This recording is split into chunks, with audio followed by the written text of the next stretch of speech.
My name is Saundra, and I was a victim of domestic violence. I am a survivor, and I'd like to tell you my story. I am originally from Korea. When I was 6 years old, I was adopted by my sister and her husband. I really didn't get along with my sister, and so I felt like being on my own was going to be better than living with her. When you're 16, you think, oh, I'll survive anything. And so I started living on my own, and I started doing that came with a lot of bad things. My ex-husband, I met him probably when I was 19 or 20. He was very clingy. He just wanted me to be with him. And I never had that. So I just felt like, oh, that must be love. He came to my house the first night and he didn't leave. I was so inexperienced. I just didn't know what to do. I don't know how love goes like this. I've never had someone wanting to stay with me all the time. He didn't want to know where I was, who I was with. I didn't realize that those were some of the signs of, and I got kind of blindsided. Wow, he really cares about me. So we stayed together from the time I was 23. We got married when I was 25. I had already a little girl, and she was 6. We started doing, and we would get evicted from places because he'd tell me he was going to work and get money, and he wouldn't. So we would have to move occasionally. We'd have like a year or two that was good. I had his son, and we were married for about 3 or 4 years. There were signs. I can count 4 or 5 times that he has hit me, and I always thought, because of how sorry he seemed, that it was going to be different, and he's going to change, and I'm going to change him because I love him. And our marriage started to go really downhill after a while. He was supposed to keep me up at the hospital when my son was born, but instead he did not, because he said he was working. I was really troubled, and I knew that he was the kind of guy that's going to cheat on me. The day of the attack, it was my 28th birthday, and I wanted to actually have a good time because I'd been so unhappy for so long. I was getting drinks, and he was across the street, and I felt like, oh, well, it's getting late. I should go and see if he's ready to go. So that's on that birthday, I went into the bar, and I saw him with this woman. And this woman has caused us so many arguments because I had just turned 28, and she was in her late 30s. And I was introduced as his fiance, and she kept giving him her phone number. So to me, that was disrespectful. I had told my ex-husband, I said, anyone else, don't ever cheat on me with her. And so I went inside the bar, and I saw them, and he put his arm around her, and she looked at me, and she smirked. And I thought, you know what, I'm not even going to deal with this. I'm done. I left the bar, and he followed me. I was at the corner because I was waiting for the light, and he came up to me, and he started yelling at me. I don't even know what he was yelling at me. I just remember he was yelling and screaming, and then I was out because he had knocked me out. How does somebody that you've loved, that I've had his child, just knock you out and leave you on the side of the street? I was more shocked that he did the actual physical assault. So I had gone back in the bar, and they had, some of the people were like, wow, your face. And I'm like, what? I didn't feel anything because I had a lot of drinks.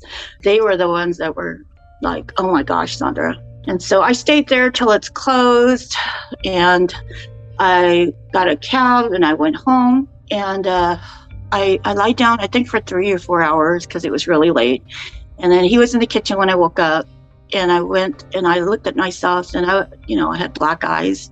My face was swollen. It looked pretty bad. And I saw him in the kitchen, and he came up to me. He's like, what happened? I'm like, really? You're going to say that? He goes, oh my God, I'm so sorry. And I'm like, you know what? I don't even know what to say to you. You assaulted me, and then you left me. And then that day, the pain in my face was so severe. I went to the emergency room, and they told me, oh, well, it'll be fine. Here's some antibiotics and pain pills. Go home. So I did. But the next day, my face started swelling more and more until I couldn't breathe. And so it was blocking my nose, and it was so swollen because it was getting black. So an ambulance had to come get me. In the hospital where I was, the doctor, I believe it's because I had Medi-Cal. he said, you know what, you've got 3 days to live. Sister-in-law heard that, and my other sister, they were like, no, you can't just say she's going to die in 3 days. You got to do something. And he had given me the wrong antibiotic. And that's one of the reasons why the infection was so strong in my face started. It was turning black. It was going to go down my throat to my heart or up my head. So it was going to kill me. And he wasn't going to do anything about it. And then I was told that while I was in the hospital, because I couldn't talk, I couldn't see, I was like unconscious. And I was told that my ex-husband had been there and he had said I got nugged. I went out to a grocery store at 5 a.m. and I got nugged. That's why I was at the hospital. So, no one knew actually what happened because I couldn't tell them. And then my sister, she was an RN, and she had another ambulance try to take me to another hospital, but they just felt like I was going to die too, so they wouldn't accept me. The ambulance had to take me to USC County Hospital, and they have doctors and residents that want, to work on patients that are really difficult, and I wasn't those difficult because they had never seen an infection so badly in someone's face like this. Because my whole face was gone. This is gone. So I had like a hanging nose. There's nothing here. There's nothing here. So you see an eyeball. I could hear them working on me. And of course I couldn't talk.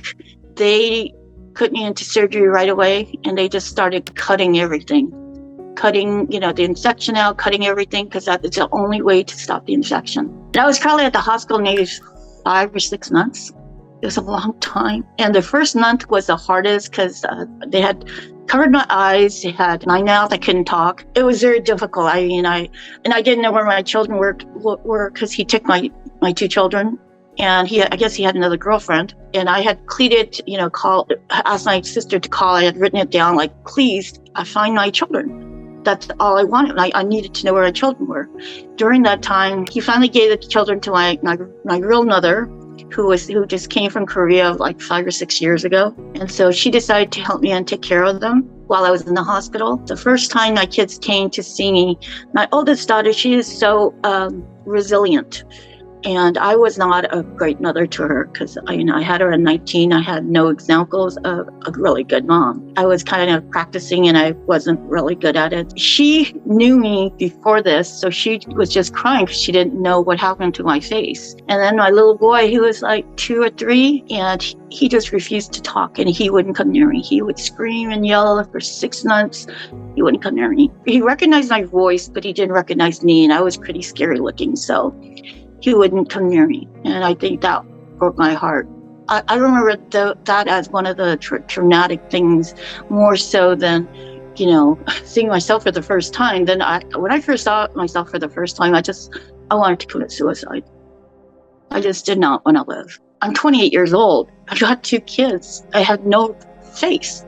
What am I supposed to do? I have no support. I have no friends. Luckily, I was in a hospital and they had bars in the windows, and I couldn't really get up anyways because I was pretty messed up. They had put a G-tube in my throat so I could breathe. They had put a G-tube in my stomach so I could eat, and a trig in my throat so I could breathe. So the only thing I could eat was the liquid. They would pour liquid down this tube and it would go in my stomach. And the trig would help me breathe because my face was still pretty swollen. I just didn't know how to deal with it. For 2-3 days, I just cried and cried. I don't even know how I cried so much, but I just cried and cried and cried. And then this lady came in. She got in the next bed, and she was so annoying. She just kept playing this music, and I was like, oh my gosh, stop. She kept praying and praying. She's playing and playing this music, and for some reason, it just started to give me peace.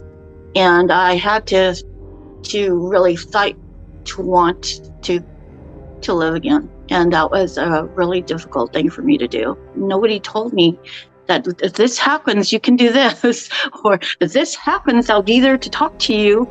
I never went to a therapist. I never went to a counselor. I never dealt with my issues from when I was younger. It was really difficult. So I actually went back to doing drugs because I didn't know what else to do. That's the only thing that I knew would make me feel better. I was addicted to meth. I would drive in the middle of the night to a church and write letters to God. And, I didn't want to keep doing what I was doing, but I don't know how to stop. I don't know who would watch my kids. If I died, who's going to take care of my kids? I just felt like I couldn't win. And the only time I could stop thinking and stressing about this is if I was high. Because the doctor that was going to let me die, I had an attorney. My sister told me I could sue him. So I had an attorney and I won a case and they gave me a lot of money. And you don't give a lot of money to an addict. That's not a good idea. But they gave me a lot of money. And I guess I was trying to kill myself, as much as I could, until I hit rock bottom.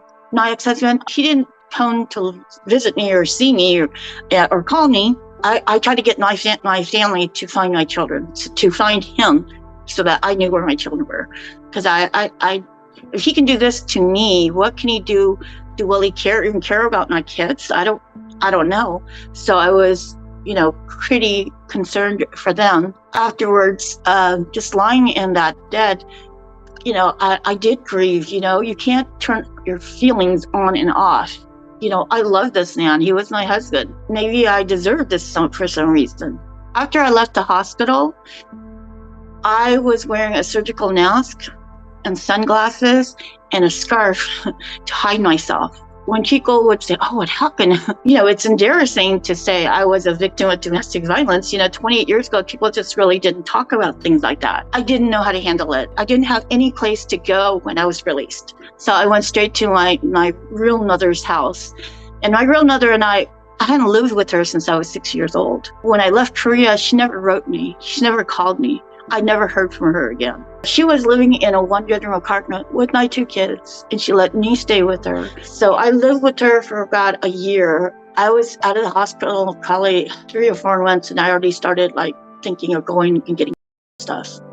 And I had my mother to watch the kids, so it was easier. I did see my ex-husband. He told me he was really sorry. And then he told me the next time I saw him, I didn't do that. And I told him, I don't think you maliciously wanted to hurt me. However, your actions did this to me. I am not going to say I forgive you, but I am going to say that I'm not going to focus on you. I'm going to try to get myself together. I need a house. I need to find a place to live. I need a way to live. And I start to understand it's my choice. I can go back to doing drugs, or I can go back to losing my kids, or I can start doing the right thing. So when I was able to get the surgery, they did a whole publicity thing. And like I said, I was wearing this mask and the glasses. I wore that for 12 years. I'm not going to wear the mask. If you don't like me, if you don't want to look at me, I'm not going to feel like that's my problem anymore. I'm blessed, I've come a long ways. I am a little older than I thought I would be at this stage. Either I can make this a tragedy and woe is me, or I can turn it around and do some interviews and maybe somebody will hear me who didn't think that they should be leaving their boyfriend or husband, because this can happen. I have a friend who does domestic violence classes for young people. I go over there and I'll talk, and they see the physical damage. So sometimes it's like, wow, that happened to you? Yeah, it happened to me. And it can happen to some other person that you hit. Well, the reason that I share my story is because I hope that it will impact someone. If it helps one other person, it was worth me going through all of these stages and steps to say how difficult it was. I wish somebody had told me, if you do this is what could happen. No one ever told me that. If someone hits you, you have a right to leave. I don't want to be here in a cocoon feeling sorry for myself, because, everyone can feel sorry for themselves. Everyone's got problems. I got depression, whatever. I hope that people understand that the things I've gone through was not the easiest, but you can go through them too. You can go through your hard times. You can do it. If you get out of it, being able to smile and laugh, geez, isn't that what life is all about? Well, I would tell anybody that is in a domestic violent situation right now that it doesn't get better. I have never met one person that has said, you know what, he got better, everything's good, we're just lovey-dovey. If you have children, it's even worse because they see what you've been through and they think that that's normal. And you're abusing them by letting this person stay with you, or you're staying with this person. Even if the person is telling you they love you, what kind of person says I love you and hits you? I don't think that's in any place of a definition of what love is. you have to be able to want more than that. Right now, there's so many places and people that will help you. And if you are well, it's definitely an anger issue. Sometimes you don't even have the will to stop. So what you do have to do is leave. If you don't leave, that's what's going to happen. I can say I'm a survivor, and I can say that as of today, I am no longer a victim.